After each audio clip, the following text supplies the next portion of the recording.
6 సంవత్సరాలు విదేశాల్లో విద్య కంప్లీట్ చేసిన తర్వాత ఇక్కడ ఇంటర్న్షిప్ సుమారుగా 1.5 ఇయర్ ఇంటర్న్షిప్ కూడా చేసిన తర్వాత వాళ్ళకి చేయాల్సిన రిజిస్ట్రేషన్లు కూడా ప్రస్తుతం ఇప్పటి వరకు 14 నెలలుగా రిజిస్ట్రేషన్ చేయని పరిస్థితి. అయితే ఇప్పుడు వాళ్ళందరూ ఇప్పుడు ధర్నాలు చేస్తున్నారు. ఎన్టీఆర్ యూనివర్సిటీ ఎదురుగా నిరసన దీక్ష కూడా చేపట్టే పరిస్థితి. అయితే నిన్న జరిగిన ఘటన తీవ్రంగా కలిసివేసిందని కూడా చెప్పుకోవచ్చు. మహిళలని కూడా చూడకుండా పెద్ద ఎత్తున పోలీసులు లాఠీ చార్జ్ అంటే ఇంచుమించు లాఠీ చార్జ్ చేశారని కూడా చెప్పుకోవచ్చు. అయితే వాళ్ళ డిమాండ్స్ ఏంటి అనేది తెలుసుకునే ప్రయత్నం చేద్దాం. చెప్పండి, 6 సంవత్సరాలు కష్టపడి వచ్చారు, మళ్ళీ ఇక్కడ ఇంటర్న్షిప్ చేశారు, అసలు మీ డిమాండ్స్ ఏంటి? అసలు మా డిమాండ్స్ ఏమీ లేదండి. గత 13 నెలలుగా ఎవరైతే ఇంటర్న్షిప్ చేశాక వాళ్ళకి ఇంటర్న్షిప్ అయిపోయినాక వాళ్ళకి పర్మనెంట్ రిజిస్ట్రేషన్స్ అనేవి ఇష్యూ చేయాలి అనమాట. కానీ 13 నెలల నుంచి పర్మనెంట్ రిజిస్ట్రేషన్ ఇష్యూ చేయకపోవడమే కాకుండా కంప్లీట్ చేసి వచ్చిన వాళ్ళకి మరొక సంవత్సరం ఇంటర్న్షిప్ చేయాలనేది ఏపీఎంసీ తాలూకా రిజిస్టర్ గారు చెప్తున్నారనమాట. ఒక స్టూడెంట్ 12 నెలలు ఇంటర్న్షిప్ చేశాక మరొక సంవత్సరం చేయాలి అని మళ్ళీ ఇంకో సంవత్సరం తర్వాత చెప్పారు. అంటే ఇంచుమించు ఆ గడువు పూర్తయ్యేటప్పటికి 3 సంవత్సరాలు అయిపోతుంది. 3 సంవత్సరాలు మీరు ఎందుకు చేయించుకోవాలనుకుంటున్నారు? అంటే ఎన్ఎంసీ రూల్ ప్రకారం ఒక స్టూడెంట్ తిరిగి వాళ్ళ పేరెంట్ యూనివర్సిటీకి వెళ్ళి వాళ్ళు ఆ చదువుని పూర్తి చేసుకొని ఫైనల్ ఎగ్జామ్స్ పూర్తి చేసుకొని ఇండియాకు తిరిగి వస్తే 1 సంవత్సరం మాత్రమే వాళ్ళు ఇంటర్న్షిప్ చేయాల్సి ఉంటుందండి. ఎవరైతే వాళ్ళు ఫైనల్ ఇయర్ వెళ్లకుండా ఉన్నారో వాళ్ళు 2 సంవత్సరాలు చేయాల్సి ఉంటుంది. కానీ ఈ రూల్స్ అనేవి అలా అప్లై చేయకుండా తనకు స్వతహాగా తనకు నచ్చిన రూల్స్ అప్లై చేసుకుని ప్రతి ఒక్క స్టూడెంట్కి 2 లేదా 3 సంవత్సరాలు ఇంటర్న్షిప్ అలాట్ చేయడం జరుగుతుంది. నిన్న జరిగిన సంఘటనలు ఏం జరిగిందంటే అమ్మాయిలను కూడా చూడకుండా కాళ్ళతో తన్నేసి పోలీసులు వ్యవహరించిన శైలి చూస్తుంటే అది పోలీసు యంత్రాంగం ప్రభుత్వానికి సహాయం చేస్తుందో లేదో మాలాంటి కామన్ పబ్లిక్ మీద అజమాయిషీ చాలా చేస్తుందో అనేది మాకు అర్థం కావట్లేదు. తప్పు చేసిన వాడు మాత్రం ఏసీ వేసుకొని ఫ్యాన్ కింద కూర్చున్నాడు. పోలీసు వారికి రక్షణ కల్పిస్తుంది, కానీ ఎవరికైతే అన్యాయం జరిగిందో వాళ్ళకి మాత్రం న్యాయం జరిగేటట్టు మాకు కనబడట్లేదు. ఇంకో విషయం ఏంటంటే ఈ గత 2 రోజులుగా జగన్మోహన్ రెడ్డి గారిని కలిసామని ఎవరైతే ఇప్పుడు ప్రభుత్వంలో ఉన్నవారు అంటున్నారో ఈ 13 నెలలు మీకు గడువు ఇవ్వడం జరిగింది. 13 నెలలు మేము కలవని వారు లేరు. మేము ప్రతి ఒక్క అఫీషియల్ దగ్గరికి వెళ్ళాము. ఐ రమేష్ గారితో కూడా మాట్లాడాం. రిజిస్టర్ గారు ఎవరైతే ఉన్నారో గత 3 నెలల క్రితం అపాయింట్ అయినటువంటి ఏపీఎంసీ చైర్మన్ గారిని కూడా కలవడం జరిగింది. ముందు చాలామంది మినిస్టర్స్ని కలవడం జరిగింది, హెల్త్ మినిస్టర్ని కలవడం జరిగింది. ఆఖరికి నారా లోకేష్ గారిని, నారా చంద్రబాబు నాయుడు గారిని కూడా కలవడం జరిగింది. కానీ ఆయన కలిసి 6 నెలలు అయినప్పటికీ కూడా మాకు ఇంతవరకు దీనికి పరిష్కారం అనేది దొరకలేదు. మొన్న హెల్త్ మినిస్టర్ మీతో మాట్లాడినప్పుడు కొంత దురుసుగా మాట్లాడారు అని కూడా తెలుస్తుంది. అది అసలు ఎందుకు వల్ల అంత డిస్కషన్ ఎందుకు వచ్చింది? ఎందుకు దురుసుగా మాట్లాడే వరకు ఎందుకు తీసుకొచ్చు? మేము ఎవరు మా యొక్క సమస్యల్ని చెప్పడం జరిగింది తప్పితే మేము మా యొక్క గోడ్ని చెప్పాం.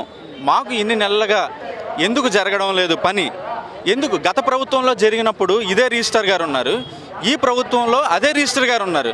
అప్పటికి ఇప్పటికీ చేంజ్ అయిన రూల్స్ ఏంటి, ఎందుకు చేయట్లేదు అని అడిగినప్పుడు ఆయన అలా రెస్పాండ్ అయ్యారు. దానికి మా దగ్గర సమాధానం ఉండదు. ఆయన ఎలా రెస్పాండ్ అయ్యారు అనేది ఆయన్ని అడిగి తెలుసుకోవాలి. మరి ఇప్పుడు ప్రస్తుతానికి అసలు మీ డిమాండ్స్ ఏ విధంగా ఇప్పుడు స్పందిస్తారు? మొన్న ఏమో దీక్ష అక్కడి నుంచి తీసేశారు, నిన్న మళ్ళీ అక్కడ పూర్తిగా ధర్నా చేశారు, ఈరోజు ధర్నా చౌక్లో కూడా ధర్నా చేస్తున్నారు. ఎంతకాలం ఇలా? ఎంతకాలం అంటే మాకు న్యాయం దొరికే వరకు అండి. 13 నెలల నుంచి నేను ఒకటే అడగాలనుకున్న ప్రభుత్వాన్ని, 13 నెలల నుంచి ఏం చేస్తున్నారండి? ఒక చిన్న డెసిషన్ని తీసుకోవడానికి 13 నెలలు. మీకు అర్థం కాకపోతే ఎన్ఎంసీ దగ్గర నుంచి మీకు వచ్చినటువంటి గైడ్లైన్స్ మీకు అర్థం కాని పక్షంలో ఏం చేయాలంటే ఎన్ఎంసీ దగ్గరికి వెళ్ళి మాకు అర్థం కావట్లేదురా బాబు, మాకు చదువు రాదురా బాబు అని చెప్తే వాళ్ళు మీకు ఎక్స్ప్లెయిన్ చేస్తారు. కానీ ఇంతవరకు మీరు ఆ గైడ్లైన్స్ని సవరించక స్టూడెంట్స్ని పక్కన వెయిట్ చేస్తా ఎన్ని సంవత్సరాల స్టూడెంట్స్ ఒక్కొక్కరికి దగ్గర 27 నుంచి 28, 30 సంవత్సరాల వరకు ఉన్నాయి ఒక్కొక్కల వయసు. ఎంతకాలం అని ఉంటారు?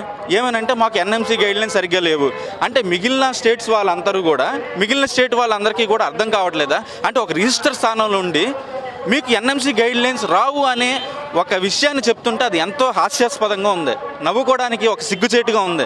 ఎందుకంటే ఒక స్టూడెంట్ ఉన్నారండి మా దగ్గర, ఆయనకి ఎన్ఎంసీ నుంచి ఒక లెటర్ వచ్చింది. ఈయనకి 15 రోజుల్లో పిఆర్ని ఇష్యూ చేయాలి అని వచ్చి ఇప్పటికీ 2 నెలలు అవుతుంది, కానీ ఇష్యూ చేయలేదు. ఆయన స్టేట్మెంట్లో ఏం చెప్తాడంటే మేము ఎన్ఎంసీ గైడ్లైన్స్ని ఫాలో అవుతున్నాం అని చెప్తారు. కానీ ఇదే అబ్బాయి ఇదే అబ్బాయి ఎన్ఎంసీ నుంచి ఒక లెటర్ తీసుకుని వస్తే అబ్బాయికి ఏం చెప్పాడంటే నాకు అర్థం కాలేదు, ఎన్ఎంసీ ఇచ్చిన లెటర్ కూడా నాకు అర్థం కాలేదు అని చెప్తున్నారు. మరి అర్థం కాలేనప్పుడు ఒక ఇంగ్లీష్ పండితునో ఎవరినో తీసుకొని వచ్చి నాకు ఇంగ్లీష్ అర్థం కావట్లేదు అని కమిటీ మీటింగ్ వేసి ఆయన చేత వివరణ ఇప్పించుకోవాల్సిన అవసరం ఒక బాడీకి ఉంది. ఒక జనరల్ బాడీ మీటింగ్ పెట్టినప్పుడు నాకు ఇంగ్లీష్ అర్థం కావట్లేదు అనే విషయాన్ని పదే పదే చెప్తుంటే నవ్వుకోవడానికి కూడా చాలా చండాలంగా ఉంది. మరో విషయం, నిన్న జరిగిన ఘటనలో నిన్న విద్యార్థులకి పూర్తిగా పోలీసులు కింద మనం కాళ్ళ దగ్గర చూస్తే ఏ విధంగా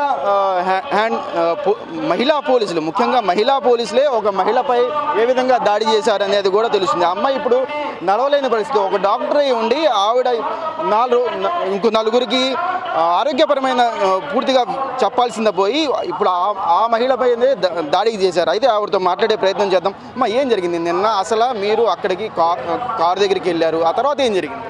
సార్, అక్కడికి మేము యాక్చువల్లీ అసలు ధర్నాకో లేకపోతే దేనికో వెళ్ళలేదండి. ఇక్కడ మాకు ఆదివారం వరకు పర్మిషన్ ఉంది. ఒకవేళ అవసరమైతే మేము ఆ తర్వాత కూడా పర్మిషన్ తీసుకుంటాం. మేము దాని గురించి ఏమీ అనలేదు. నిన్న కేవలం మేము ప్రశ్నించడానికి వెళ్ళాం, ధర్నా చేయడానికి. మీరు ఎవరైనా చూస్తే మా చేతిలో ఎవరి దగ్గర ప్లకార్డులు కానీ లేదా మా దగ్గర ఏమైనా రిబ్బన్లు కానీ మేము ఏమీ పెట్టుకోలేదు. కేవలం మా యొక్క ప్రశ్నలు మేము అడగడానికి వెళ్ళాం. అది కూడా మేము నిన్న వెళ్ళడానికి కారణం ఏంటంటే మేము గత 13 నెలల నుంచి తిరుగుతున్నామండి. ఒక్కరోజు కూడా రిజిస్టర్ గారి నీడను కూడా మేము చూడలేకపోయాం. నిన్న ఆయన అక్కడ ఉన్నారు అని తెలిసి అయ్యా మమ్మల్ని ఎందుకు ఇలా కష్టపెడుతున్నారు అని ఆ ప్రశ్నలు అడగడానికి వెళ్ళాం. దానికి మేము అడగడం కూడా ఇంకా జరగలేదు. చైర్మన్ గారు వచ్చారు, ఆ కారులో చైర్మన్ గారు ఉన్నారని కూడా మాకు తెలియదు. మేము కేవలం రిజిస్టర్ గారు ఉన్నారేమో అని ఆయన ఆపి ప్రశ్నించే ప్రయత్నం చేశాం. కానీ తప్పు చేస్తున్న ఆయనకి ఈ పోలీసులు కొమ్ము కాసి తప్పు చేయని అన్యాయంగా మేము రోడ్ల మీద నిలబడి ఇంకొక నెల రోజుల్లో మాకు నీటి పరీక్ష ఉందండి. మేము ఇక్కడ రోడ్డు మీద కూర్చోవాల్సిన అవసరం మాకు లేదు. మాకు ఇవ్వాల్సింది మాకు న్యాయంగా ఇచ్చుంటే మేము ఎప్పుడో ఇంటికి వెళ్ళిపోయేవాళ్ళం. అత్యంత కిరాతకంగా మీరు చూస్తే మా దగ్గర వీడియోలు కూడా ఉన్నాయి. ఒక 7 ట్రైనింగ్ తీసుకున్న పోలీసులు ఒక సాధారణమైన ఒక అమ్మాయిగా అనుకోండి, ఇప్పుడు డాక్టర్గా కూడా మీరు నన్ను గుర్తించకపోయినా ఒక మహిళ మీద అత్యంత బాధాకరం. అంత తప్పు మేము ఏం చేసామో మాకు ఇప్పటికీ మాకు అర్థం కావట్లేదు. ప్రశ్నించడం అనేది తప్పు అయితే ఇంకా మేము ఈ నోరు కూడా నోరు మూసేసుకోవాలి. ఇంకా అసలు మేము ఒక మాట కూడా మాట్లాడకూడదు. వాళ్ళు చెప్పిందే న్యాయం, వాళ్ళు చెప్పిందే శాసనం అన్నట్టు మేము బతకాలి తప్ప. మేము ఎంతో కష్టపడి చదువుకొని వచ్చాం. మేము చాలా త్యాగాలు చేసాం. 5-6 సంవత్సరాలు మా కుటుంబాలకు దూరంగా ఉండి చదువుకొని సేవ చేయడానికి వచ్చాం. ఆల్రెడీ సంవత్సరం పాటు 1 రూపాయి కూడా తీసుకోకుండా గవర్నమెంట్ కాలేజీల్లో, గవర్నమెంట్ హాస్పిటల్స్లో ఉచితంగా సేవ చేసి వచ్చాం. ఇప్పుడు సేవ చేసిన మమ్మల్ని ఇలా ఉంది అంటే ఇంక రేపు పొద్దున మేము అసలు దేనికంటే ఇక్కడ ఉండాలి? మేము చేసిన తప్పు ఏదైనా ఉంది అంటే చదువుకోవాలన్న కోరిక ఉండి చదువు కొనుక్కోలేక ఆ ఆశ చావక అక్కడికి వెళ్ళాం కదా, అది మా తప్పు ఒకటి. రెండోది ఏంటంటే అన్నిటికన్నా ముఖ్యమైనది మేము ఏపీలో పుట్టాం. ఇది అత్యంత బాధాకరమైన దరిద్రమైన విషయం అనమాట మా జీవితంలో జరిగింది. మేము ఆంధ్రప్రదేశ్లో పుట్టకపోయినా అయిపోయేది, లేదా ఇక్కడే ఏదో కనీసం మేము మాకు ఆశ ఉన్నా చదువుకోవాలన్న కోరిక ఉన్నా కూడా అది చంపుకొని ఏ డిగ్రీయో లేకపోతే కనీసం ఇంటర్మీడియట్తో చేసుకున్నా ఏ సేల్స్ కానీ చేసుకున్నా ఈరోజు నా జీవితం ప్రశాంతంగా ఉండేదేమో. ఇలా పోలీసులతో కొట్టించుకొని లేకపోతే ఇలా రోడ్ల మీద 5వ రోజు అండి నిరాహార దీక్షలో కూర్చున్నాం. కనీసం ఒక్క గవర్నమెంట్ సైడ్ నుంచి కానీ లేకపోతే ఒక ఏపీఎంసీ మెంబర్ కానీ వచ్చి అసలు ఎందుకు కూర్చున్నారమ్మా అని ఒక ప్రశ్న కూడా లేదు. ఒక వ్యక్తి చెప్తాడండి, 1500 మంది చెప్తే అది అబద్ధం, కానీ ఒక్క వ్యక్తి చెప్తే అది నిజమని నమ్మి ఇంతమంది మమ్మల్ని తప్పు అంటున్నారు కదా.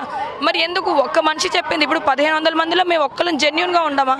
నిజంగా మాట్లాడుకుంటే 1500 మంది తప్పు, వాళ్ళ జీవితాలు, వాళ్ళ కుటుంబాలు, వాళ్ళ డాక్యుమెంట్లు, వాళ్ళ సర్టిఫికెట్లు అన్నీ తప్పు. కానీ ఒకే ఒక్క మనిషి రమేష్ గారు చెప్తున్నారు ఆయన చెప్పింది రైట్. అంటే ఇది అసలు మేము ఏమనుకోవాలో మాకు అర్థం కావట్లేదు. మిగతా 28 రాష్ట్రాల్లో ఎక్కడా లేవు. ఎవరో అన్నారంటే ఈరోజు 28 రాష్ట్రాల్లో కూడా ఇవ్వట్లేదు అని. మేము ఈరోజు ఇక్కడ డైరెక్ట్గా మాతో వచ్చి చూపిస్తే మేము ప్రూఫ్లు చూపిస్తామండి ఇచ్చారు అని. ఏ గైడ్లైన్స్ ప్రకారం ఇచ్చారో కూడా మేము ప్రూఫ్ చూపిస్తాం. వాళ్ళు చెప్తున్న రూల్స్ అన్నీ కూడా మాకు ప్రూఫ్ చూపించమనండి. లేదా మాకు వద్దు, మేము చేయలేము, మాకు సంబంధం లేదు అంటే ఎందుకు ఇవ్వరో మాకు లెటర్ హెడ్ మీద ఇవ్వమనండి. ఇప్పుడు నా పేరు మనోజ్ఞ అండి, ఈ అమ్మాయికి పలానా రూల్ వల్ల నేను ఇవ్వను అని చెప్పారనుకోండి, అది పేపర్లో ఇవ్వమనండి. నేను వెళ్తాను ఢిల్లీకి. వీళ్ళు గత 13 నెలల నుంచి వెళ్తాము అంటున్నారు, కానీ ఇప్పటి వరకు ఢిల్లీకి వెళ్ళలేదు. నేను వెళ్తాను, నా కష్టం చూసుకొని నేనే వెళ్తాను. లేకపోతే మేము వెళ్ళలేకపోతే చందాలు వేసుకొని అయినా మేము వెళ్తాము. మా దగ్గర డబ్బులు లేకపోతే మేము లెటర్లు తెచ్చుకుంటాం. అప్పుడైనా ఇస్తారేమో చెప్పమనండి. ఇప్పుడు నా లెటర్లైనా మాకు ఇమ్మని చెప్పండి. ఇంతకన్నా మేమేం అడగట్లేదు. 1500 మంది అబద్ధం చెప్పారు, ఒక మనిషి నిజం చెప్పాడు అన్న నమ్ముతున్న వాళ్ళని మీరు ఏమన్నాలో ఇంక మీకే తెలియాలి. ఇది చూస్తున్న ప్రతి ఒక్కరికి మేమేంటంటే న్యాయం మా సైడ్ ఉంది కాబట్టి మేము రోడ్డు మీదకి వచ్చి 13 నెలలు అది కూడా వెయిట్ చేసి ఏమీ జరగక ఈరోజు రోడ్డు మీదకి వచ్చి ప్రశ్నిస్తున్నాం. అలాగే వాళ్ళు నిజంగా వాళ్ళ న్యాయం ఉండుంటే వాళ్ళే వచ్చి మాట్లాడమనండి, వాళ్ళ సైడ్ వాళ్ళు మాట్లాడతారు. మా స్టూడెంట్స్ నుంచి ఒక 5గురిని మేము తీసుకొస్తాం, వాళ్ళ రూల్స్ వాళ్ళు చూపించమనండి, మా రూల్స్ మేము చూపిస్తాం, మా ప్రూఫ్లు మేము చూపిస్తాం.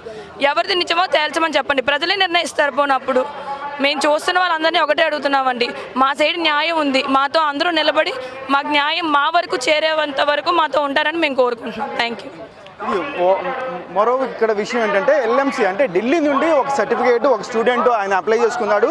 ఆ సర్టిఫికేట్ కూడా దాంట్లో మెన్షన్ చేసి ఉంది. అయితే మనం కెమెరాలో చూపించే ప్రయత్నం చేద్దాం. అసలు ఢిల్లీ నుంచి ఏం లెటర్ వచ్చిందో ఆ స్టూడెంట్ని అడిగి తెలుసుకుందాం. చెప్పండి. ఢిల్లీ నుంచి నాకు పర్మనెంట్ రిజిస్ట్రేషన్ ఇచ్చేయమని వచ్చిందండి.